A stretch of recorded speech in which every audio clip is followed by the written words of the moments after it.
Hello friends, welcome to Reva's kitchen. இன்றைக்கி நம்ம சேனலில் என்ன பார்க்க போகிறோம் அப்படின்னா, ரொம்பவே சூப்பரான ஒரு புட்டிங் ரெசிபி தாங்க பார்க்க போகிறோம். அது கஸ்டர்ட் பவுடர் வச்சு. வாங்க வீடியோக்குள்ளே போய் இந்த புட்டிங் ரெசிபி செய்யறதுக்கு என்னென்ன தேவை, நான் எப்படி செஞ்சுருக்கேன் அப்படிங்கிறத தெரிஞ்சுக்கலாம். Welcome to Reva's kitchen. இன்றைக்கி சூப்பரான ஒரு புட்டிங் ரெசிபி தாங்க பார்க்க போகிறோம். அது கஸ்டர்ட் பவுடர் வச்சு ரொம்ப ஈஸியாக 10 நிமிஷத்தில் செஞ்சிடலாம். அதுக்கு நான் என்ன எடுத்திருக்கேன்னு பார்த்தீங்கன்னா, நல்ல கெட்டி பால், காய்ச்சாத பச்சை பால் தாங்க. நல்லா கெட்டி பாலாக எடுத்துக்கோங்க. 1/2 லிட்டர் எடுத்திருக்கேன். இந்த 1/2 லிட்டர் பால்லையே ஒரு 100 ml அளவுக்கு தனியாக எடுத்து வச்சுருக்கேன். சர்க்கரை உங்களோட இனிப்புக்கு தகுந்த மாதிரி நான் 100 கிராம் அளவுக்கு எடுத்திருக்கேன். இதுவே கரெக்டாக இருக்கும். 1 டேபிள் ஸ்பூன் அளவுக்கு வெண்ணெய் எடுத்திருக்கேங்க. கஸ்டர்ட் பவுடர் நான் 4 டேபிள் ஸ்பூன் அளவுக்கு எடுத்திருக்கேன். இந்த ஸ்பூனால் எடுத்திருக்கேன். இது கஸ்டர்ட் பவுடர்னு கடைகளில் கேட்டாலே உங்களுக்கு கிடைக்கும். இதை நான் காய்ச்சி லாஸ்ட்டாக ஊற்றுறதுக்காக இந்த கண்ணாடி பவுலில் எடுத்து வச்சுருக்கேன். இப்போ வாங்க நம்ம எப்படி செய்கிறதுன்னு பார்த்துடலாம்.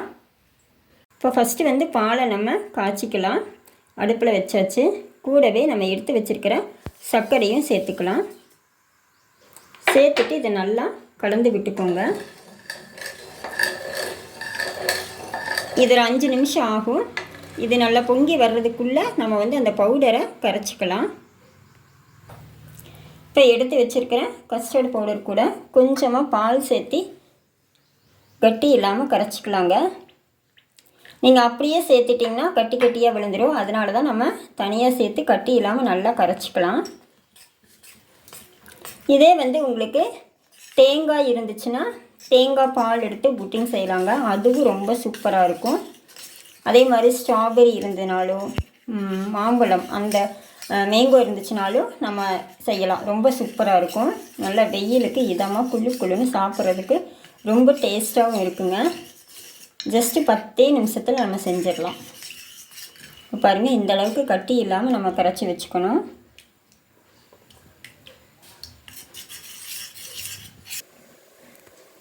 பாருங்கள், பால் நல்லா நுரைச்சிட்டு வருது. சர்க்கரை நம்ம நல்லா கலந்து விட்டுக்கணும். இப்போ நம்ம எடுத்து வச்சுருக்கிற கஸ்டர்ட் பவுடர் கலந்து வச்சுருக்கோம் இல்லையா, அதை லாஸ்ட்டாக ஒரு டைம் இந்த மாதிரி நல்லா கலந்து விட்டுட்டு உள்ளே சேர்த்துக்கோங்க.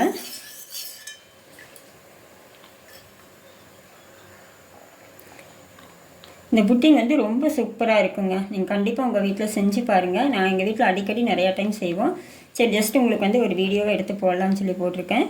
இப்போ பாருங்கள், இந்த ஸ்டேஜில் நம்ம பவுடர் உள்ளே சேர்த்துக்கணும். கரைச்சி வச்சுருக்கிறத சேர்த்துட்டு நல்லா கலந்து விட்டுக்கோங்க. உங்களுக்கு கஸ்டர்ட் பவுடர் சேர்த்துருக்கிறதுனால சீக்கிரமாகவே நல்லா கொலன்னு ஆயிரும். அந்த பச்சை வாசனை மட்டும் போனால் போதும். ஜஸ்ட் ஒரு 3 நிமிஷத்துலேயே நம்ம இறக்கிக்கலாம். நல்லா கைவிடாமல் கலந்துக்கோங்க. இப்போ பாருங்கள், நல்லா நம்ம ஊற்றுனதுக்கும் இப்போ இருக்கிறதுக்கும் நல்லா கூழ் மாதிரி ஆயிடுச்சு.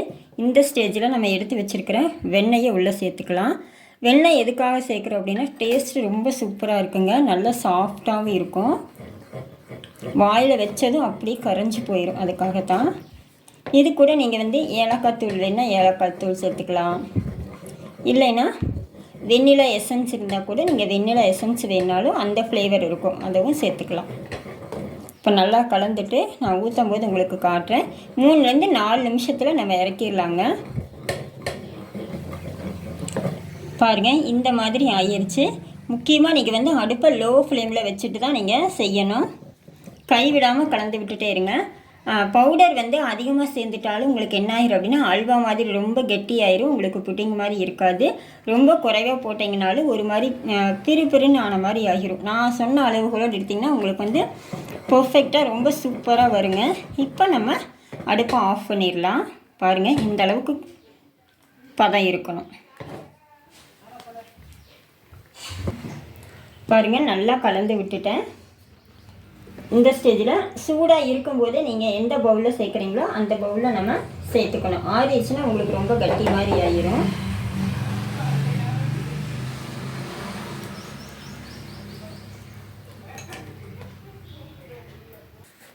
இப்போ பாருங்கள், சேர்த்தாச்சு. இப்போ நல்லா இதுக்குள்ளே ஏர் இருக்கிற மாதிரி இருக்கும். இப்போ நல்லா இந்த மாதிரி தட்டி விட்டுட்டு நல்லா ஆறுனதுக்கப்புறமா ஃப்ரிட்ஜில் 2லேருந்து 3 மணி நேரம், ஃப்ரீசரில் வைக்கக்கூடாதுங்க, ஃப்ரிட்ஜில் வைக்கலாம். வச்சுட்டு இப்போ பாருங்கள் 2 மணி நேரம் ஆயிடுச்சு. ஃப்ரிட்ஜிலேருந்து எடுத்துகிட்டு வந்தாச்சு. நல்லா சூப்பராக வந்திருக்கு. இங்கே பாருங்கள், இப்போ நான் ஆட்டி காமிக்கிறேன். எப்படி ஷேக் ஆகுது பாருங்கள், தெரியுதா? சூப்பரான, இவ்வளோ அழகாக இருக்குது பாருங்கள் பார்க்குறதுக்கே. டேஸ்ட்டு ரொம்ப சூப்பராக இருக்குது. சூப்பரான புட்டிங் நமக்கு ரெடி ஆகிடுச்சு. இப்போ நம்ம இதை கட் பண்ணி பார்த்துடலாம். ஒரு பிளேட்டில் கவுத்திக்கலாம். கவுத்திங்கனாலே அழகாக வந்துடும்.